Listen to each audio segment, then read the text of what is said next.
If you are planning to purchase Starlink in 2025 as a Nigerian, then you are probably about to make a very terrible mistake. In this video, I'm going to explain and tell you why purchasing Starlink right now might be a bad idea. So as we all know, the network situation in Nigeria is terrible.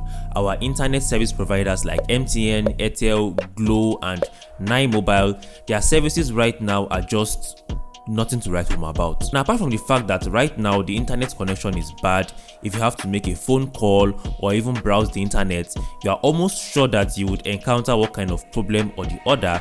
There's also the place where the data that you purchase on your smartphone does not even last. So for example, let's say you purchase 30 gig for 1 month, you would find out that that 30 gig is not even going to last for the whole 1 month, and you might even end up purchasing that same data plan 2 times in a month. Our data just keeps getting exhausted, and a lot of people don't even know why this is happening. Now, because of all these problems from our local internet service providers, when Starlink was released back then, it felt like good news. Everyone was happy, and it seemed like Starlink is like an angel sent from above to save us. Back then, when Starlink was released, it had a lot of plans, and the cheapest was the residential plan, which cost just 38,000 naira. So with 38,000 naira, you get unlimited data to browse the internet for a whole month, and that was a very good deal. But sometime around last year, Elon Musk decided to increase the price of that residential plan from 38,000 naira to 75,000 naira. Unfortunately, or should I say unfortunately for us, the NCC, which is the Nigerian Communication Commission,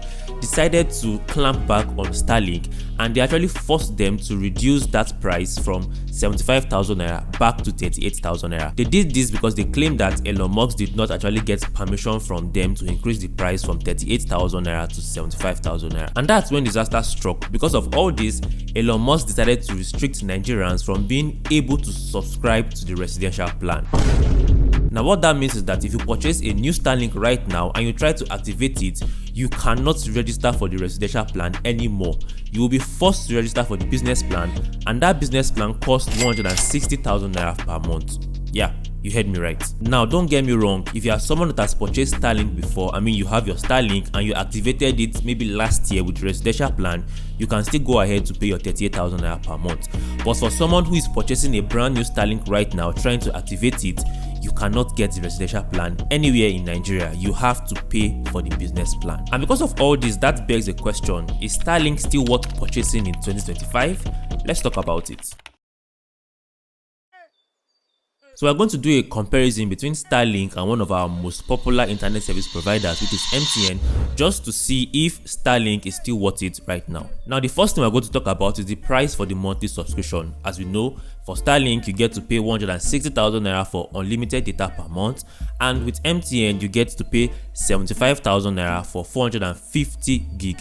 Now, even if you purchase that 2 times, let's say you purchase that 75,000 naira plan 2 times, that's going to give you 150,000 naira for 900 gig. So if you are someone who doesn't use up to 800 gig to 1 terabyte per month, the best plan for you to go for is MTN. Yes, even though Starlink gives you unlimited data, the unlimited data is not going to matter if you don't really use up to 800 gig or 1 terabyte. But if you are someone that uses more than 1 terabyte per month, or you plan to use Starlink for business purposes, or you live in a place where the network from our internet service providers are totally bad, then it would be a good idea to go for Starlink. And I know some of you are going to argue and say Starlink is faster. Well, we are going to check that and see if that really matters to you. Now, let's talk about the internet speed from Starlink and the internet speed from MTN. Now, for the purpose of this video, I went ahead and purchased the most expensive MTN plan, which is 75,000 naira for 450 gig 5 days ago, just to test the internet speed compared to Starlink. Now, you might be wondering, but Charlie, you don't even own a Starlink. How can you tell us the internet speed of Starlink? Well,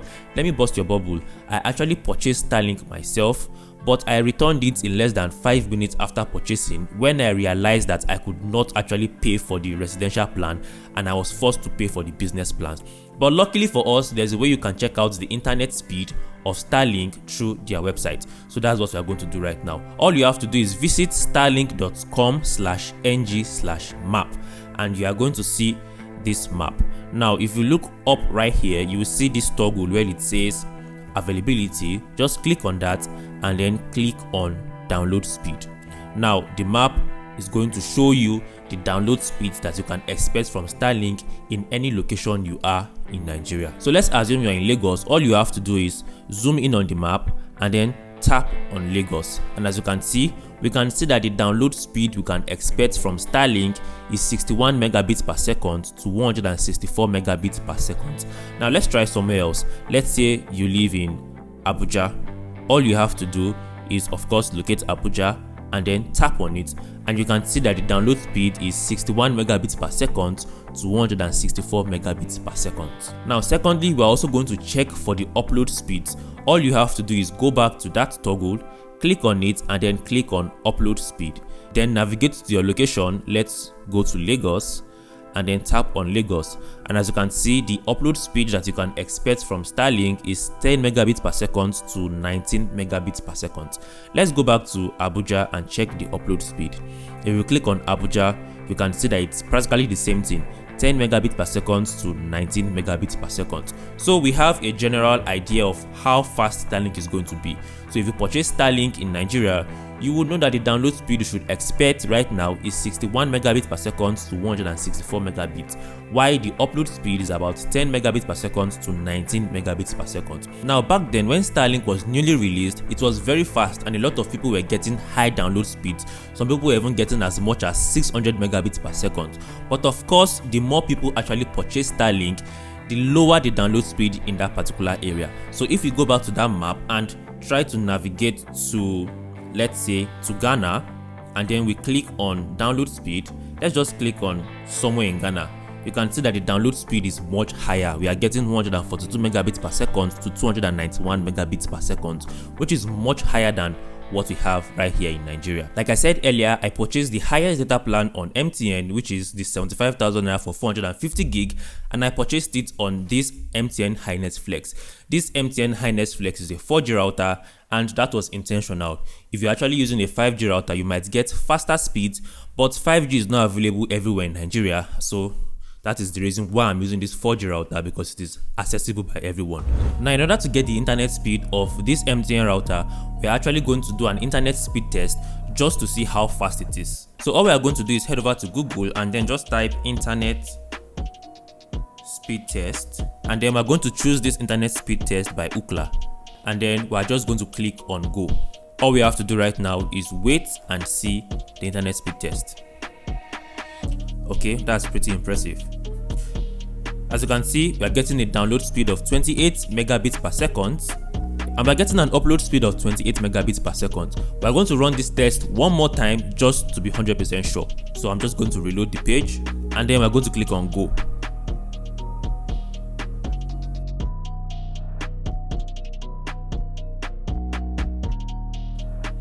Okay, so this time we got a download speed of about 58 megabits per second, and we are getting an upload speed of 36 megabits per second. So what that means is that typically from an MTN 4G router, we should expect to get speeds between 20 megabits per second to 60 megabits per second for the download speed, and we should expect to get between 20 megabits per second to about 40 megabits per second in upload speed.